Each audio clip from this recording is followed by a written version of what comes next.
estoy en Manchester por un par de días, más adelante voy a estar por más tiempo y voy a poder hacer videos más completos, pero me parecía interesante hacer este video por si estás en la misma situación, así tenés un itinerario con los lugares destacados para ver en una primera visita por un par de horas o por un día. Así que te voy a mostrar lugares destacados, algunas curiosidades y consejos para usar el transporte público.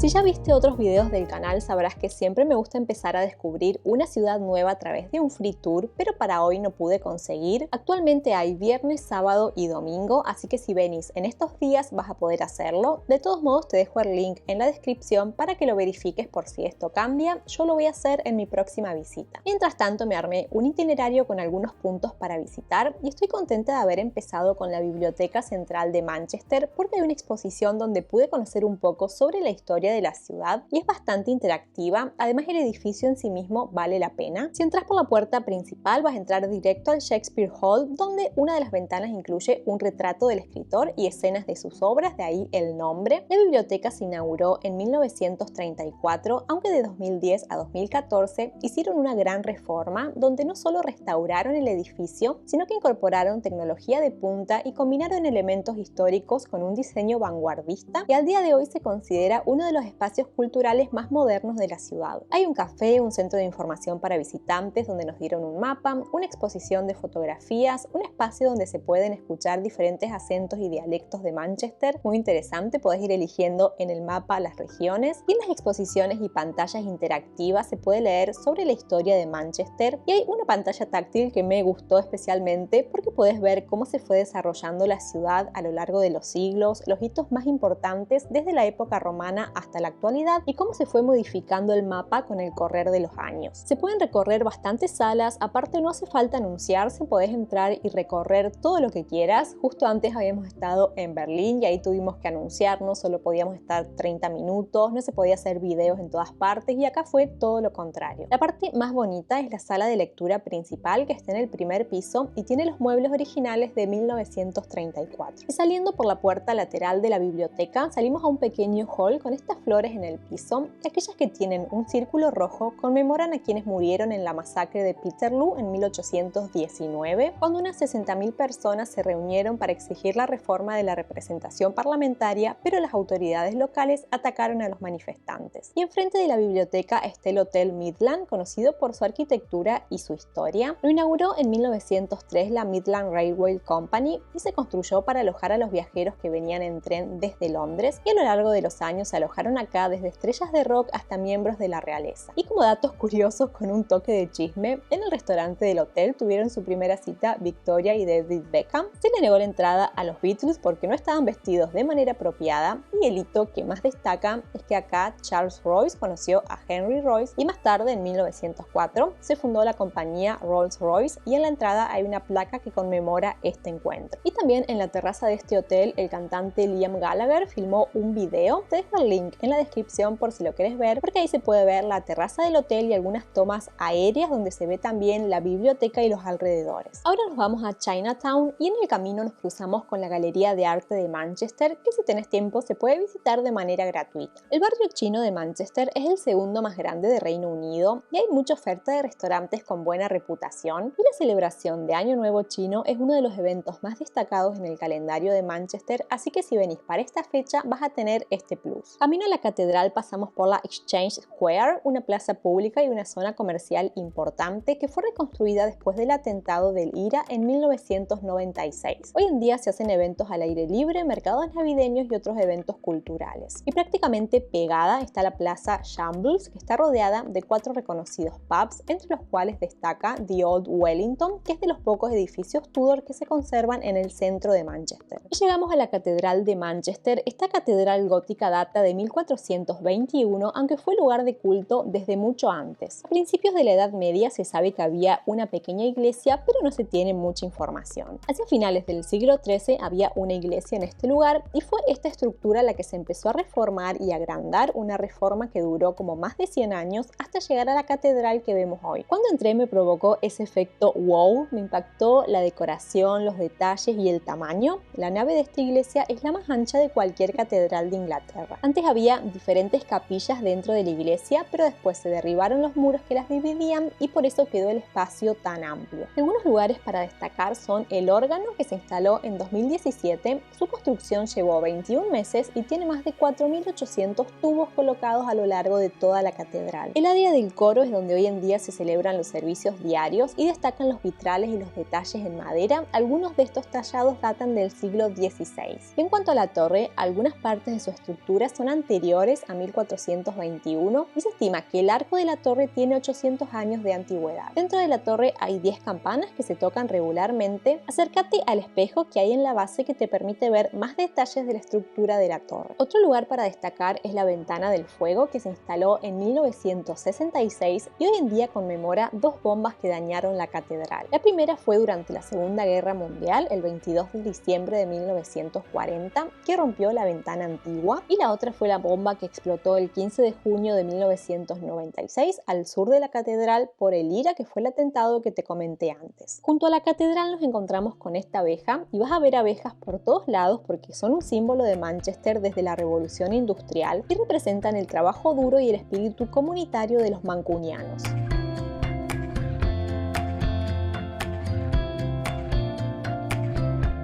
Frente al jardín de la catedral vemos la fachada del Museo Nacional del Fútbol, que celebra la historia y cultura del fútbol tanto en Inglaterra como en el mundo y tiene la mayor colección pública de objetos y archivos futbolísticos del mundo. Y a pocos pasos está la Chatham Library, la biblioteca pública más antigua de Gran Bretaña, que me quedé con muchas ganas de visitar porque llegamos hasta la puerta y acá nos dijeron que solo se podía entrar con un tour que había que reservar online. Otro lugar que me quedé con muchas ganas, ya lo tengo agendado en primer lugar para la próxima visita porque estuve viendo fotos y es hermoso por dentro, es esta biblioteca neogótica que abrió sus puertas el 1 de enero del año 1900 y hoy en día forma parte de la Universidad de Manchester. Más lugares que puedes visitar si tenés más tiempo son el Museo de la Ciencia y la Industria para explorar la revolución industrial y avances científicos y tecnológicos, e exposiciones muy variadas, y está ubicado donde estaba la estación de Liverpool Road, que es parte del primer ferrocarril de pasajeros del mundo. El Museo de Manchester está un poquito más alejado del centro, pero igual se puede llegar caminando o en transporte público y es de entrada gratuita. Sobre el transporte público, el autobús se puede pagar con contactless apenas te subís y sale 2 libras, aunque también hay algunas tarjetas que se pueden comprar por día. Hay algunas de 1 día, 3 días, 5 días, depende de tu estadía. Te dejo el enlace de la página oficial en la descripción para que veas la info. También en el centro de la ciudad hay autobuses gratuitos que conectan las principales estaciones de trenes y atracciones turísticas, así que según en qué parte te vayas a alojar, fíjate si te conviene comprar alguna tarjeta si realmente vas a necesitar el transporte público. Y algo que nos está resultando muy útil y ya nos hizo ahorrar un montón es la tarjeta Two Together, que no es solo para Manchester, sirve para toda Gran Bretaña, y si son 2 viajeros adultos pueden aprovechar estos descuentos. Se comparte entre 2 personas y se obtiene 1/3 de descuento en la mayoría de las tarifas de trenes. Es importante que las 2 personas viajen juntas para que se apliquen los descuentos. Es válida durante 1 año y puede usarse siempre fuera de las horas pico. Nosotros la estamos usando y con un par de viajes ya la rentabilizamos. Te dejo la página oficial en la descripción. Cuéntame en comentarios si tenés más consejos o lugares recomendados para visitar en Manchester, y si te gustó el video, si te sirve la info, te voy a pedir que dejes tu like, que comentes, que compartas, que te suscribas al canal y todas estas cosas que me ayudan un montón y me permiten seguir compartiendo info viajera. Muchas gracias y te dejo con estos otros videos de Inglaterra.